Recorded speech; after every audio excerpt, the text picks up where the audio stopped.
ஏய் இது பாருடா சுரேஷ், நம்ம அலமேலு அத்தை இருக்காங்கல்ல, அவங்களுக்கு இந்த மாதிரி புனித ஸ்தலங்களுக்கெல்லாம் போகணும்னு ரொம்ப நாளா ஆசைடா. பாவம் அவங்க கிட்ட பண வசதி இல்ல. சரி நம்ம போகும்போதாவது கூட்டிட்டு போலான்னு பார்த்தா அவங்க புள்ள திட்டுவாருன்னு சொல்லி வரமாட்டேன்னு சொல்லிட்டாங்க. அத்தை பாவம்க்கா. சரி நீ அவங்க வீட்டுக்கு போய் அலமேலு அத்தையை கூட்டிட்டு வா. இந்த மானசரோவர் படங்கள் எல்லாம் பார்த்தாங்கன்னா ரொம்ப சந்தோஷப்படுவாங்க. சரி அப்ப நான் அத்தையை கூட்டு வந்துடுறேன்.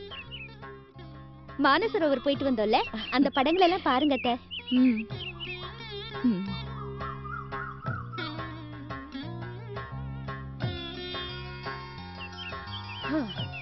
இந்த மாதிரி இடங்களுக்கு போகணும்னு நான் ரொம்ப ஆசைப்பட்டுக்கிட்டு இருக்கேன்.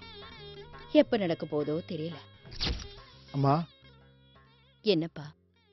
என்னோட சேமிப்புல 60,000 லோன் கிடைச்சிருக்குமா. நீங்களும் ரொம்ப நாளா புனித யாத்திரை போகணும்னு ஆசைப்பட்டுட்டு இருந்தீங்க. பணம் இல்லாதனால உங்களால போக முடியல.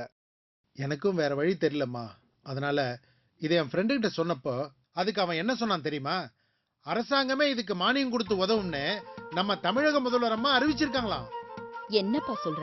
ஆமாமா. அதனால அடுத்த மாசமே நீங்க மானசரோவர் போகலாம். அதுக்கு அடுத்த வருஷம் அம்மா தர மானியத்துல நேபாளத்துல உள்ள முக்திநாத்துக்கும் போலாமா. புனிதமான இடங்களுக்கு போகணும்னு நினைக்கிறேன். என்ன மாதிரி எத்தனையோ பக்தர்களோட மனச புரிஞ்சுக்கிட்ட தமிழக முதலமைச்சர் அம்மா என்னைக்கும் நல்லா இருக்கணும். ஆன்மீகம் தேடும் இந்துக்களின் கனவை நனவாக்கிய மாண்புமிகு தமிழக முதலமைச்சர் அம்மா அவர்களின் பொன்னான திட்டம்